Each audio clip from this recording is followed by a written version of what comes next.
Some sort of airflow either way. Yeah, that's true. Can't do it. Can't do it hot. Well, I mean, but at least you're comfortable. Hey man, it's summer. I wore black, so that's a huge mistake.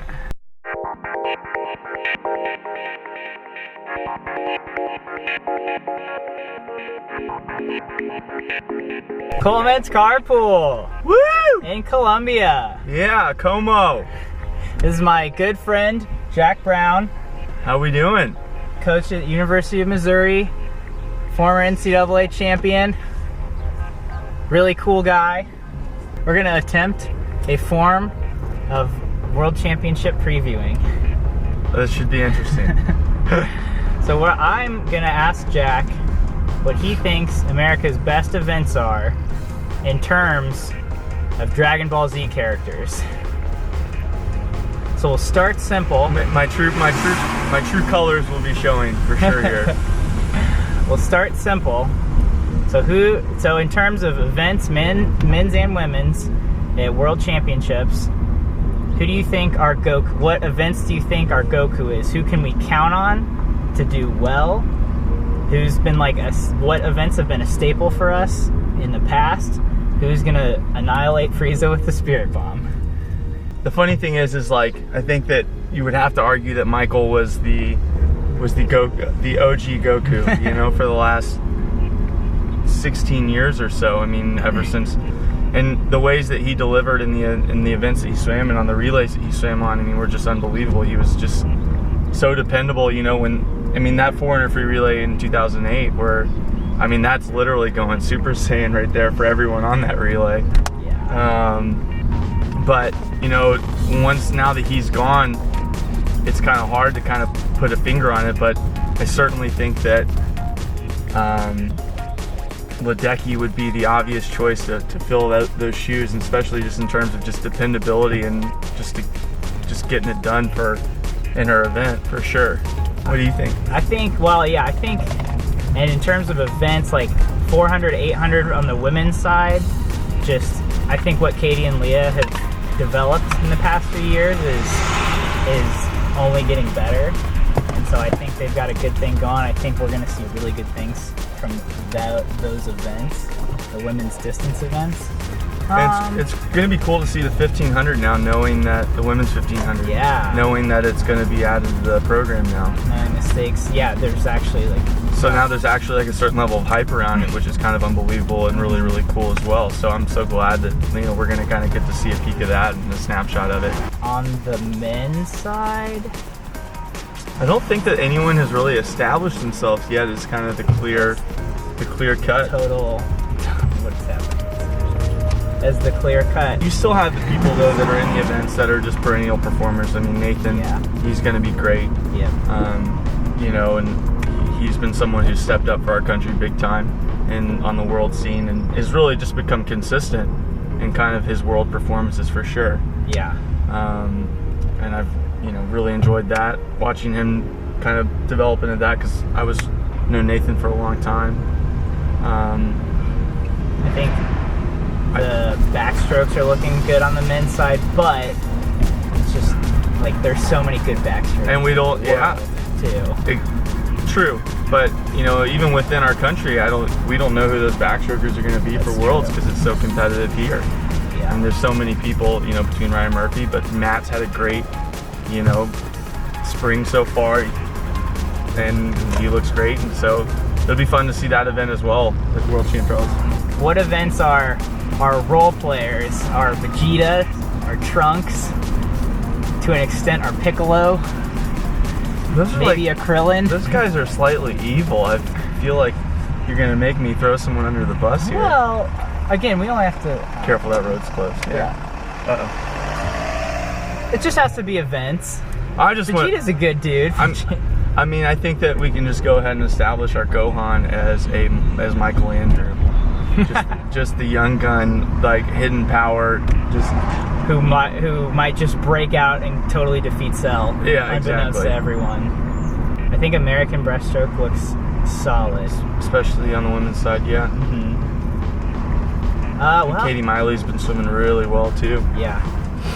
So I think that will be like a really strong performance for us. I think our men's 200 breaststroke looks pretty solid. I think Lacone's gonna have a good summer. I think Reno is already.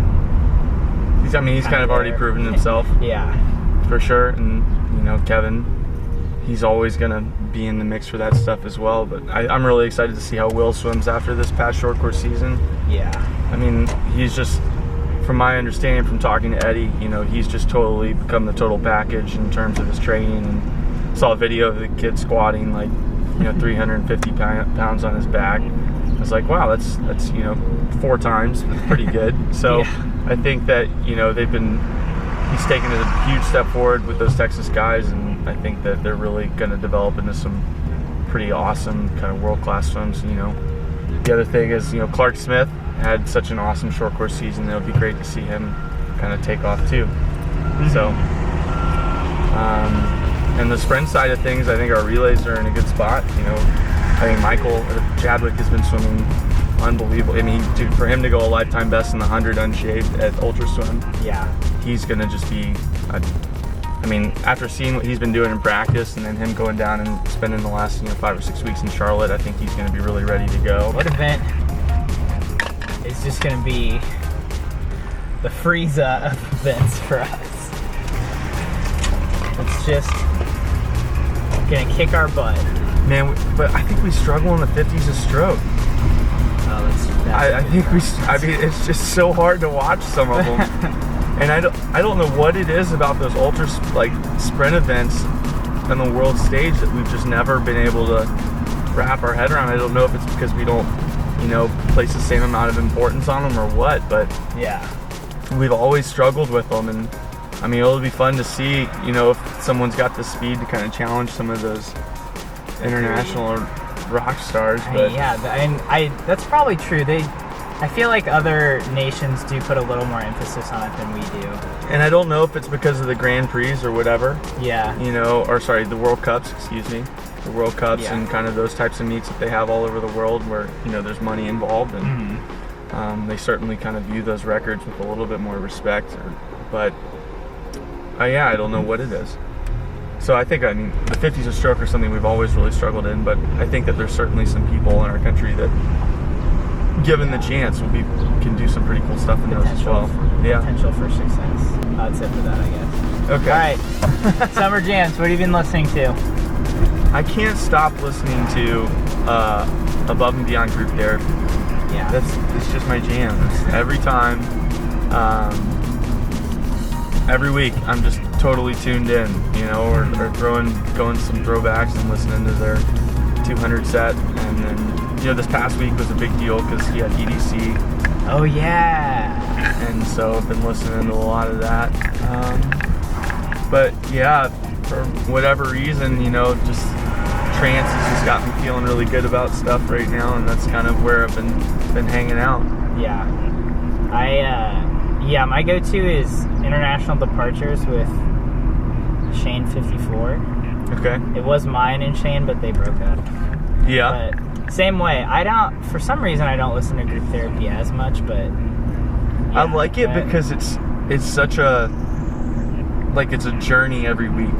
They have really kind of more chill type music in there sometimes, and then they have the harder stuff, so it's kind of you're not just zoned in on this one genre of music and I always love their commentaries too. It's just kind of more of a relaxed, fun radio show versus than some of just the hardcore mixes that people just release weekly. Yeah, and for International Departures, one reason I like it is he plays a lot of Injuna Beats music. Yeah. And then a lot of Adrenaline Room, which is the music label in San Francisco that you were associated with. For, yeah, that's right. And so he puts a lot of their stuff on too, so I can still listen to that because I don't keep up with them a ton. But cool. Yeah, it's nice.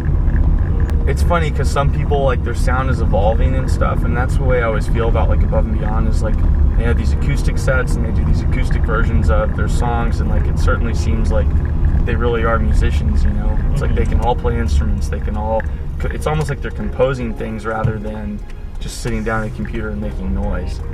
then you have some other artists, and I'm not going to knock on anybody, but like, well, maybe I will. But like Afrojack, like sometimes it just sounds like noise to me. Yeah.